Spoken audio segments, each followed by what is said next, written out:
દાખલા નંબર 5 આપણો ખૂબ અગત્યનો દાખલો છે. નીચે આપેલું આવૃત્તિ વિતરણ વિશ્વના કેટલાક શ્રેષ્ઠ બેટ્સમેનો દ્વારા એક દિવસ આંતરરાષ્ટ્રીય મેચના રનની સંખ્યા આપેલી છે. આપણે તો શું આપેલું છે એની સાથે મતલબ નથી, બહુલક શોધવાનો છે એની સાથે મતલબ. જે સૌથી મોટી આવૃત્તિ આવે અહીંયા એને આપણને ખબર કે F1 કહેવાય, એટલે F1 બરાબર 18. એની ઉપર જે આવે એને F0 કહેવાય, ઉપર શું છે તો 4 છે. એની જે નીચે આવે એને F2 કહેવાય, નીચે શું છે તો 9 છે. L અને H આ બે વસ્તુ બાકી રહી. L એટલે એની સામે જોવાનું આ 4000 ને 5000 છે, અને સામે આમાં વર્ગ આવી ગયો એટલે આ 4000 અને આ 4000 નો સરવાળો તો 8 અને 8 ભાગ્યા 2 એટલે 4000 જ આવે. એટલે આ બે સંખ્યા સરખી હોય ને, આની ઉપર આ જે છે એને સામેનો વર્ગ અને એની ઉપરની સંખ્યા બે મેચ કરવાની, તો એ બેઠા લઈ લેવાના 4000. જો અહીંયા 3999 હોય તો પોઈન્ટ આવે. જો આવું ધારો કે 0 થી 9 અને 10 થી 19 આવું હોય ધારો કે, તો આ 9 અને 10 નો સરવાળો એટલે 9.5 લેવાના. પણ 0 થી 10 અને 10 થી 20 તો 10 10 સરખા એટલે L બરાબર 10 લેવાના. એ રીતે લેવાનું. H એટલે આ બધા વચ્ચેનો ગેપ. તો આ 4000 અને 5000 વચ્ચે કેટલો ડિફરન્સ છે તો 1000 નો ડિફરન્સ છે. હવે ડાયરેક્ટ દાખલો કરી નાખવાનો એટલે દાખલો આપણો સાચો જ પડે. આપણે લખવાનું બહુલક બરાબર સૂત્ર લખવાનું L વત્તા ઉપર આપણને ખબર F1 માંથી F0 બાદ કરવાનું, નીચે પાછું એ જ F1 અને F0 લખવાનું, અને ફરીથી એમાંથી બી F2 બાદ કરી નાખવાનું, અને પછી લખવાનો H.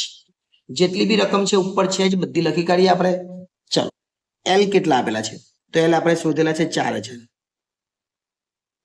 F1 18, F0 4, નીચે ફરીથી રિપીટ કરવાનું 2 ગુણ્યા 18 માઇનસ 4 અને માઇનસ 9, અને H કેટલા છે તો 1000. હવે ફક્ત સાદું રૂપ જ આપવાનું રહ્યું. સાદું રૂપ આપતા તો તમને બધાને જ આપણે ગુણાકાર ભાગાકાર ખાલી કરવાનો છે. એટલે અહીંયા લખવાના 4000. 18 માંથી 4 જાય તો કેટલા વધે તો 18 માંથી 4 જાય એટલે 14 વધે, એટલે ઉપર 14. નીચે 18 દુ 36, અને આ 9 ને 4 બંને માઇનસ છે એનો સરવાળો કરે એટલે 13 થાય, અને ગુણ્યા 1000.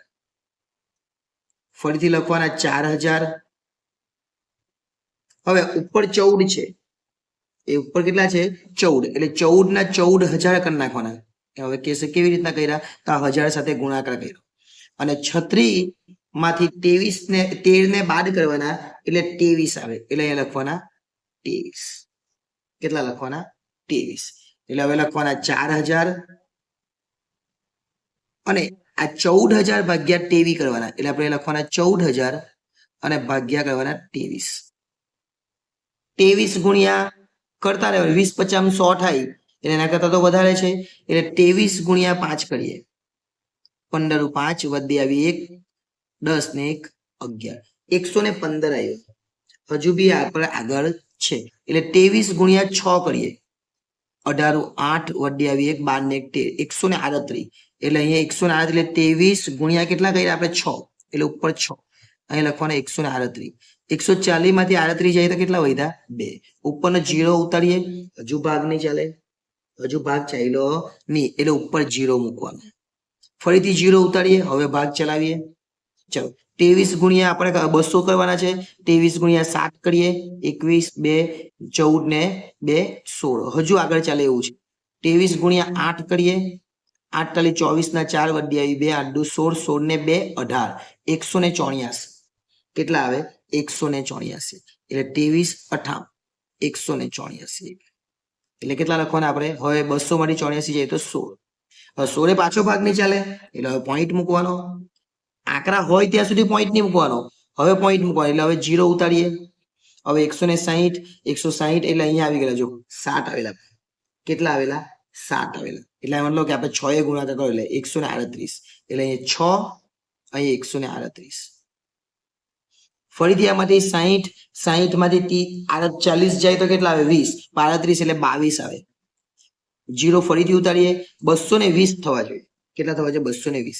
8 સુધી આપણને ખબર છે, તો 9 થી કરી નાખીએ આપણે. 23 ગુણ્યા 9 27 ના 7 2 18 ને 20, 207. એટલે અહીંયા લખવાના 9 અને અહીંયા લખવાના 207. 220 માંથી 7 જાય તો 13. હવે આપણે કરવાના 2 પોઈન્ટ આવી ગયા, 608 .69 બે જ પોઈન્ટ લેવાના અને પછી જવાબ લખી દેવાનો આમાં ઉમેરી દેવાનું એટલે 4608.69 આ આપણો છેલ્લો જવાબ આવે એટલે આ ભાગાકાર કરતા તમને આવડવું જોઈએ તો તમે સારી રીતે દાખલા ગણી શકો જો ભાગાકારમાં તકલીફ પડે તો દાખલામાં તકલીફ પડવાની છે એટલે ભાગાકારમાં તો આપણને તકલીફ પડવી જ નહીં જોઈએ કેમ કે આપણે 10મા ધોરણમાં જો ભણતા હોય અને જો ભાગાકારમાં તકલીફ પડે તો આ દાખલા આપણા ખોટા બને અને ખૂબ સરળ દાખલાઓ છે સમજાય એવા દાખલા છે જો વિડીયો ગમ્યો હોય તો લાઈક કરી દેજો અને ચેનલને હજુ સુધી તમે સબસ્ક્રાઇબ ન કરીએ તો કરી લેજો કારણ કે આવા ઘણા બધા વિડીયો તમને મળતા રહેશે આભાર